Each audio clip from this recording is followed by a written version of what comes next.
क्या बनाया हम और आप, बस मेरा है। अरे किस बात का मेरा।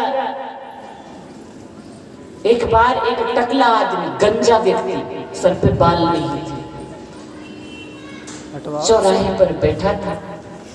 अब खैर यहाँ पर सबके पास बाल है, कोई बुरा नहीं मानना, जितने भी भैया लोग हैं हमारे, अब बाबा दादा जितने भी हैं सब वो, लेकिन दादाजी के पास बाल नहीं थे, गंजे थे।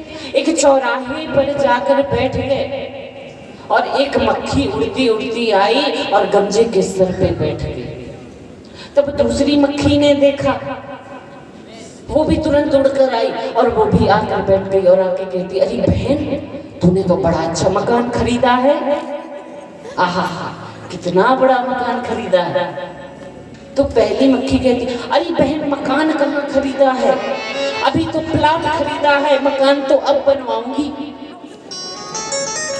अब देखो सर किसी का बैठा कोई और बोल क्या रहा है कि मैंने प्लॉट खरीदा है, अब मकान बनवाऊंगी। क्या वो टकला उसके बाप का था? किसी और का था। ऐसे ही हम भी किसी अंग पर बैठे हैं, क्योंकि ये जितना भी संसार है, चराचर जगत, ये परमात्मा की ही देह है, शरीर है, और हम इसी के किसी शरीर के किसी अंग पर बैठे हैं, क्योंकि इसके एक एक रुए में करोड़ों ब्रह्मांड लटकते हैं। अब हम सोचते हैं मेरा है, मैंने मेरा मकान बनवा लिया, मैंने प्लॉट खरीद लिया। खाली हाथ आया बंदे, खाली हाथ जाएगा। इसलिए कोई हमारे लिए ना कहे कि खाली हाथ जाएगा, हम तो लेकर जाएंगे क्या? राम रतन रूपे धन। तो बड़ी कृपा सरकार की सत्संग से वही धन हमें और आपको प्राप्त हो रहा है। गोपिकाएं क्या कर रही हैं? उत्सव मना रही हैं, और इधर बाहर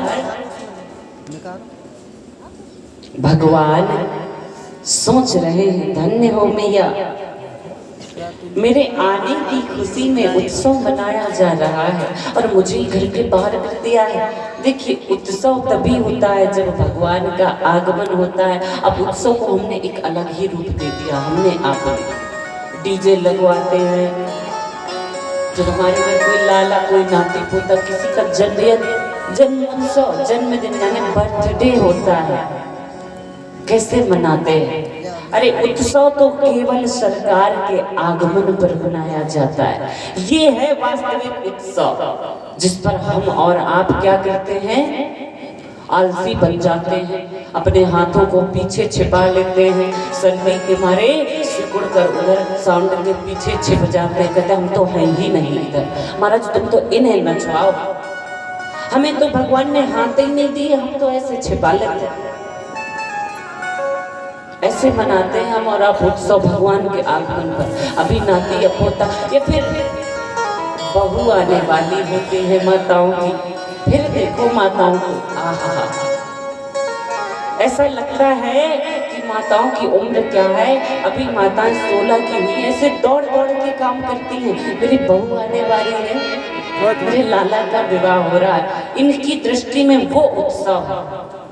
लेकिन सत्संग कहता है ये सब क्या है? भौतिक है, काल्पनिक, क्षणिक है, लेकिन वास्तविक जो है वो यही उत्सव है। सटकासुर नाम का एक दैत्य आता है और आकर के उस बैलगाड़ी के ऊपर बैठ जाता है। तब भगवान देखते हैं, कहते आइए मामा, बहुत अच्छे समय पर आए हो, स्वागत है आपका। माताएं अंदर उत्सव मना रही हैं। भगवान ने रुदन आरंभ किया, रोना आरंभ किया, जोर जोर से रोने लगे। और वहां पर उपस्थित बालकों ने, छोटे छोटे बालक ग्वाल बाल खेल रहे थे, उन्होंने देखा कि लाला रो रहा है, मैया अंदर उत्सव मना रही है, चलो लाला को उठाकर अंदर माताओं के पास ले जाते हैं। तो लाला के पास जैसे ही जाने लगे, वैसे ही सटकासुर नाम का दैत्य आ गया और जैसे ही शटकासुर भगवान के निकट आया, भगवान ने धीरे से चरण का स्पर्श कराया और दूर आकाश में भयंकर ध्वनि के साथ वह बैलगाड़ी उड़ गई और शटकासुर का कल्याण हो गया। बोलिए भक्तवत्सल भगवान की। और जब जोर की आवाज हुई, क्योंकि धड़ाम से यह बैलगाड़ी माट मटकों पर गिरी, भयंकर ध्वनि जब हुई तो यशोदा मैया और जितनी गोप ग्वालिनियां उत्सव मना रही थी, दौड़ी दौड़ी बाहर आई। यशोदा मैया ने लाला को हृदय से लगा लिया और कहने लगी, का भयो लाला, का भयो। तो वहां पर उपस्थित जितने भी ग्वाल बाल थे कहते, भैया बड़ी आश्चर्यजनक घटना घटी। हमने देखा कि थारे लाला ने धीरे से एक लात मारी और लात मार के बाने जब बैलगाड़ी उड़ाई गई। यशोदा मैया और जितने भी गोप ग्वालिनियां थी सब हंसने लगी। यशोदा मैया कहती है, लाला को जन्म लेने की देर ना भई और बाने बैलगाड़ी उड़ाए गई। यशोदा मैया ने लाला को झाड़ा, फिर से नजर उतारी और प्रेम के साथ लाला को अंदर ले गई। अब धीरे धीरे लाला बड़े हो रहे हैं और एक दिन की बात है, यशोदा मैया कन्हैया को गोद में लिए स्तनपान करा रही थी, दुग्धपान करा रही थी। और उस समय क्या होता है, तृणावर्त नाम का एक असुर जिसे कंस ने भेजा था, इसका आगमन होता है। एक दारोहमारूढ़ं लालयन्ती श्रुतं सती। माता बड़ा स्नेह कर रही थी लाला को और तृणावर्त बवंडर का रूप लेकर गोकुल में आया। बवंडर समझती है ना मैया? नहीं जानती? बताओ, हम ही को बताना पड़ेगा। हम तो आज सोच कर आए थे कक्ष में कि माताओं से पूछेंगे भैया बवंडर क्या होता, हमको बताओ ना, क्योंकि लाला को तो मैया सिखाती है ना सब कुछ, माताएं बताती हैं। हम सोच कर आए थे आज मैया से पूछेंगे, मैया हमको बताओ बवंडर क्या होता है। जो छोटा सा होता है ना बालक, तो आगे की तरफ दौड़ लगाता है, तब माताएं बताती हैं लाला इससे तुम्हें नुकसान है, हानि है, इससे दूर रहा करो, जला देगी। बवंडर एक भयंकर तूफान का रूप लेकर के गोकुल में प्रवेश करता है।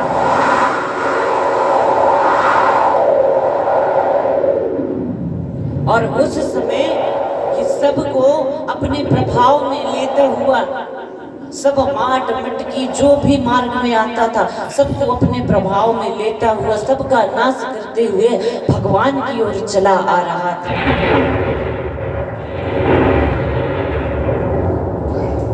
और इधर भगवान ने सोचा कि अब तो मामा जी का आगमन हो रहा है और हमें मैया ने ले रखा है, इसका कल्याण भी करना। अब मामा जी आ रहे हैं, इनका स्वागत तो करना पड़ेगा ना। लेकिन अगर मैया ऐसे स्तनपान कराती रही, गोद में लेकर बैठी रही, तो कैसे हम इनका स्वागत करेंगे। और मैया इतने आनंद में थी कि लाला को छोड़े ही ना, दुग्ध पान करा रही। हमारे कन्हैया ने क्या किया, अपना वजन, अपना भार बढ़ाना आरंभ कर दिया। और इतना वजन, इतना भार बढ़ाया कि मैया सोचने लगी, लगता है लाला ने कुछ अधिक दुग्ध पान कर लिया, इसका पेट भर गया, इसने ज्यादा दूध पी लिया है तभी इतना भारी हो गया। अब ये उठाने में असमर्थ होने लगी तो लाला को नीचे पालने में लिटा दिया, सुला दिया मैया ने। तृणावर्त का आगमन हुआ, तृणावर्त बवंडर का रूप लिए आया और भगवान को आकाश की ओर उड़ा ले गया। अब जब आकाश में भगवान को ले गया तो भगवान कहते हैं, धन्य हो मामा जी, बड़े दिन से मन में इच्छा थी कि गोपियों के घरों का दर्शन करूं, क्योंकि आगे चल के इन सबके घर में मुझे क्या करना है, चोरी करनी है। तो अभी से देख लूंगा, समझ लूंगा थोड़े किसका घर कैसा है, कहाँ से चढ़ने में आसानी रहेगी, तो समझ लूंगा। ये इच्छा थी, लेकिन हम तो चल नहीं पाते ना अभी। लेकिन धन्य है मेरे मामा कंस, क्या उड़न खटोला भेजा है। मैंने तो सारे गोकुल का दर्शन कर लिया, सबके घरों को देख लिया। तृणावर्त भगवान को लेकर के गोकुल से मथुरा की ओर जब जाने लगा, तो भगवान ने सोचा कि अब तो दिशा बदल गई, दर्शन केवल गोकुल की गोपिकाओं के ग्रहों की, घरों के दर्शनों की थी, किंतु अब तो ये कहीं और ले जाने लगी। मुझे अभी मथुरा का दर्शन नहीं करना, अभी तो इधर लीला करनी है। तो भगवान ने क्या किया, पुनः अपना भार बढ़ाना आरंभ कर दिया। जब फिर से भार बढ़ने लगा, तो इस तृणावर्त ने सोचा, अब भगवान कैसे हैं, काले काले हैं, इनका रंग कैसा है, काला है। और जब तृणावर्त ने देखा काला काला सा, इन्होंने सोचे इतना भार, इसने सोचा कहीं ऐसा तो नहीं कि जल्दी जल्दी में किसी पर्वत को उठा लाया, क्योंकि काला काला दिख रहा है और इतना भारी। ये छोटा सा बालक थोड़े इतना भारी हो सकता है, कोई पर्वत है, ये कोई पत्थर तो नहीं उठा लाया। तब भगवान मुस्कुराने लगे, अरे मूर्ख, संसार पत्थर में मेरा दर्शन करता है और तुझ जैसे मूर्ख को देखो, तुम मुझ में पत्थर का दर्शन कर रहे हो। अरे पूरा संसार मुझको पूछता है एक पत्थर में, लेकिन तुम मुझ में पत्थर को देख रहे हो। चल तुझे उसी पत्थर में पटकता हूं। तमंतरिक्षात् पतितं शिलायां विशीर्ण शर्वावयवं करालं पुरं यथा रौद्र शरेण विद्धम् स्त्रियोरुद्यतो दद्रशुः समेता। चल आज तुझे उसी पत्थर में पटकता हूं। और भगवान ने उस तृणावर्त को ले जाकर एक पत्थर की चट्टान में पटका, सोई उसका गोविंदाय नमो नमः। बोलिए भक्तवत्सल भगवान की जय। इस प्रकार से भगवान ने तृणावर्त का उद्धार किया, कल्याण किया। इस प्रकार की सरकार गोकुल में गोपिकाओं और ग्वाल बालों के साथ लीला कर रहे हैं। एक दिन अब भगवान थोड़े से बड़े हो गए, चलने लगे। अब ये नंद भवन के बाहर चले जाते। एक दिन गौशाला में गए और गौ माता के गोबर के साथ खेलने लगे, पूरे शरीर को गंदा कर दिया। तब यशोदा मैया आई और कहती है, लाला तू पूर्व जन्म को सूकर है क्या, गोबर में खेले है। लाला कितना मैंने श्रृंगार करके तुझे तैयार करके भेजा था, आंखों में काजल लगाया और केसों में मैंने मोर का पंख लगा दिया, काला टीका लगा दिया कि मेरे लाला को किसी की नजर ना लगे। पर तूने सारा सत्यानाश कर दिया, गोबर में लपेट गए, सारे शरीर को गोबर से लपेट लिया। ऐसा लगता है तो पूर्व जन्म को सूकर है। सूकर समझती है ना, सुअर। दाऊ भैया और भगवान मुस्कुराने लगे। दाऊ भैया कहते, कन्हैया मैया ने तो तेरी पहचान कर ली, तू पूर्व जन्म में सूकर ही तो था। 12 अवतार लेकर आए थे ना भगवान। तो माँ का हृदय ऐसा होता है, लाला के मन की बात को जान जाती है। अब पत्नी जब आती है ना, तो पत्नी को नहीं पता रहता कि मेरे स्वामी जो है ना, मेरे जो प्राणनाथ है, इनको किसी चीज की आवश्यकता है। लेकिन माता को पता है, बूढ़ी हो जाती है माताएं, लेकिन उनको पता है मेरे लाला को क्या पसंद है। जब बालक का जन्म होता है और माँ उसके सर पे हाथ फेरती है ना प्रेम से, तब उसके बाल आना आरंभ होते हैं, तब उसके सर पर बाल आते हैं। लेकिन जब पत्नी सर पे हाथ फेरती है तो बाल गिरना आरंभ होते हैं। ये अंतर है पत्नी और माँ। माताएं तो ममता नहीं होती है, करुणा का स्वरूप होती है। तभी तो इन माताओं को ये चलते फिरते जो बाबा लोग होते हैं ना, आते हैं हाथ वाथ देख करके ले करके चले जाते हैं। और ये माताएं इतनी भोली होती हैं कि वो बाबा कह बसते, मैया तेरी बहू बहुत सुंदर आएगी और बहुत दहेज लेकर आएगी।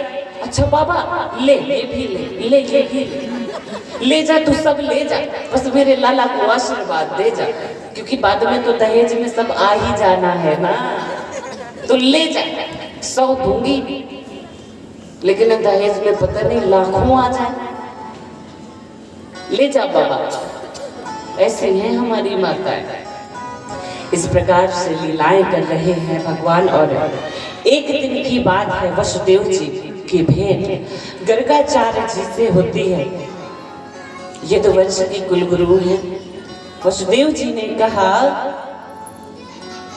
गर्गाचार्य जी से कि गुरुदेव आप तो सब जानते हैं, आज मेरा लाला पूरे 1 वर्ष का हो गया, 1 साल का हो गया, कैसा दिखता होगा मेरा कन्हैया, उसका नाम क्या है मुझे पता नहीं। जब उसका जन्म हुआ था ना गुरुजी, जब उनका जन्म हुआ था मेरे लाला का, तो छोटा सा था, जी भर के देख भी नहीं पाया था, नेत्र भर के मैंने उन्हें देखा भी नहीं, क्योंकि रात्रि के अंधकार में ये आए थे। पता नहीं कैसा होगा, पता नहीं उसका नाम भी कुछ है या नहीं।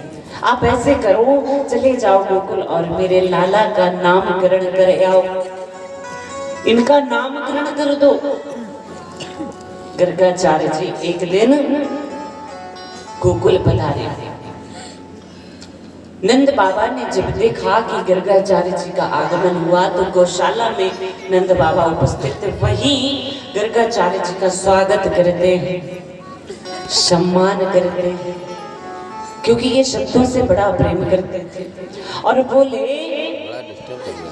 महाराज मेरे लाला का कुछ भविष्य, कुछ ग्रह नक्षत्र देखकर बताइए, क्योंकि जब से इसका जन्म हुआ है तब से पूरे गोकुल में उपद्रव होता रहता है, तो कुछ बताइए मुझे, क्या कारण है इसका, मार्गदर्शन कीजिए मेरे लाला का। तब गर्गाचार्य जी ने कहा कि आपके लाला का नाम क्या है? बोले नाम तो अभी रखा ही नहीं, अब आप आ गए हैं तो आप ही इनका नामकरण कर दीजिए, आप ही इनका नाम रख दीजिए। तब गर्गाचार्य जी के बोले कि आप तो जानते हैं ये तो वंशियों के हम कुलगुरु, अगर हम इनका नामकरण करेंगे तो सब यही समझेंगे कि ये वसुदेव जी के पुत्र हैं, इसलिए इस बात को अगर आप गुप्त रखें तो मैं इनका नामकरण रखूं, इनका नामकरण कर दो। बोले हम किसी को बताएंगे ही नहीं पूरे गोकुल में, आप तो बस हमारे लाला का नाम रख दो, और घर भी जाने की आवश्यकता नहीं, इधर ही गौशाला में कर दो। यशोदा मैया और रोहिणी जी अपने अपने पुत्रों को लेकर के आई, और जैसे ही गर्गाचार्य जी ने भगवान का दर्शन किया ना, इनकी समाधि लग गई। अब बाबा ना कुछ बोले और ना ये डोले, बस लाला को देखे जाए। अब यशोदा मैया रोहिणी जी से कहती हो, बहन बाबा को कहा भयो, कछु बोला ही नहीं रहे। रोहिणी जी ने कहा कि शायद नाम सोच रहे हो, जब बहुत समय हो गया तब यशोदा मैया ने जोर का धक्का दिया, अरे बाबा कहाँ भयो? कलंक लगाए हुए को मारो घर में लो तो सो बाबा की आंख खुली। वो तो सरकार के स्वरूप का दर्शन किए और इनकी समाधि लग गई। बोले देवी मैं नाम सोचने लगा था। अच्छा नाम सोच रहे थे, हम तो कुछ और ही सोच रहे थे। हम तो सोचे कि बाबा का गोविंदाय नमो नमः। भय हो गया कि बाबा हमारे घर में आ गए, हमको कलंक लगा दिया। चलो अच्छा नामकरण करो। गर्गाचार्य जी भगवान का नामकरण कर रहे हैं। प्रथम रोहिणी पुत्र का नामकरण करते हैं। यदु नाम हमाचार्य ख्यातश्च भुवि सर्वतः सुतमया संस्कृतं ते मन्यते देवकी सुतम्। अयं हि रोहिणी पुत्रो रमयन् सुहृदो गुणः आख्यास्यते राम इति बालाधिक्यात् बलं विदुः।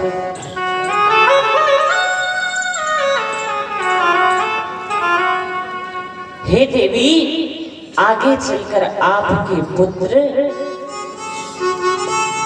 पुरुषों में श्रेष्ठ धर्मात्मा और विद्वान होंगे, इसलिए इनका नाम क्या रखा? बलराम। बोलिए बलराम महाराज की। दाऊ भैया का नाम क्या रखा? बलराम रखा। और ये चूंकि शेष अवतार है इसलिए इनका एक नाम संकर्षण भी है। अब यशोदा मैया उत्सुक है, मेरे लाला का कब नामकरण करेंगे आप? इनका भी नामकरण कीजिए। गर्गाचार्य जी भगवान का दर्शन करके गदगद हो रहे हैं और कहते हैं इनके नाम अनेक अनुपा। इनका नाम मेरे करने से नहीं होता, इनके नाम तो अनेक हैं, लेकिन मेरा सौभाग्य है मैं मेरी मति अनुसार इनका नामकरण करता हूँ। बहुमुनि सन्ति नामानि रूपाणि चाशु तस्यते गुणकर्माणुरूपाणि तान्यहं वेदनो जनः। मैया तेरा लाला कोई साधारण बालक नहीं है, इसलिए इनका नाम क्या रखा? बोले इनका नाम आज से कृष्ण होगा। बोलिए श्री कृष्ण चंद्र भगवान की जय। भगवान का सुंदर नाम रख दिया क्या? श्री कृष्ण। श्री कृष्ण गोविंद हरे मुरारी हे नाथ नारायण वासुदेव।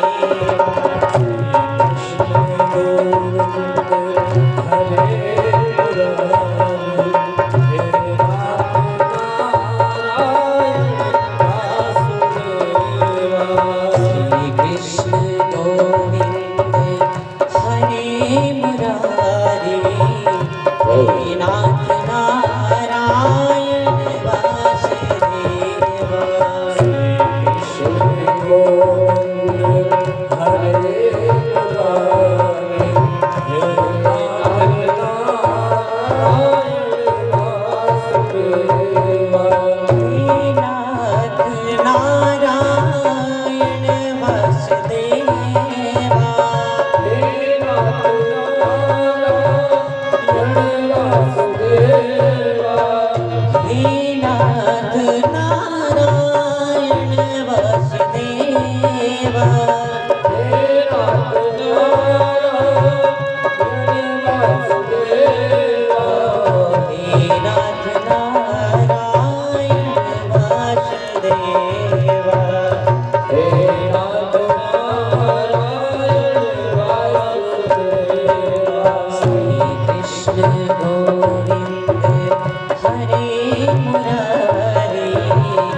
मथुरा के तारे गोकुल में चमके मथुरा के तारे नाथ नारायण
पुकारना है और पुकारते कृष्ण ने दोनों हाथ उठाकर, क्योंकि किसने पुकारा था?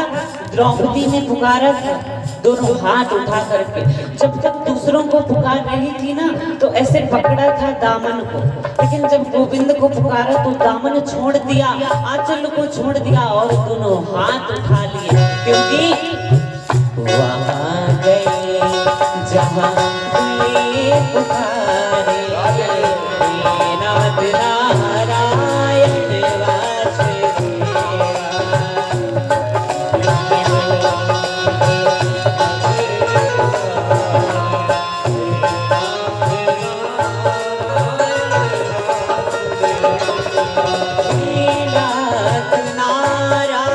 नारायण वासुदेवा।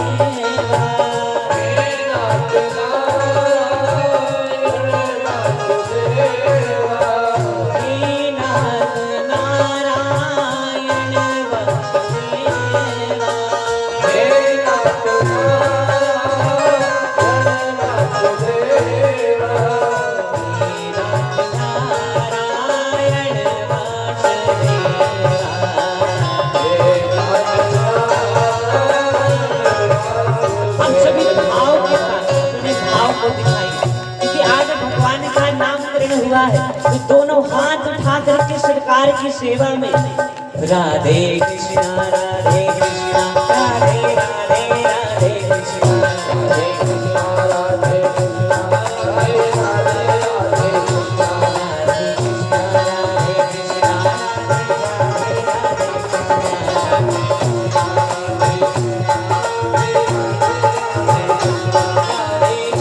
राधे कृष्णा राधे राधे राधे कृष्णा राधे कृष्णा राधे कृष्णा राधे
बोलिए कृष्णचंद्र भगवान की जय। इस प्रकार से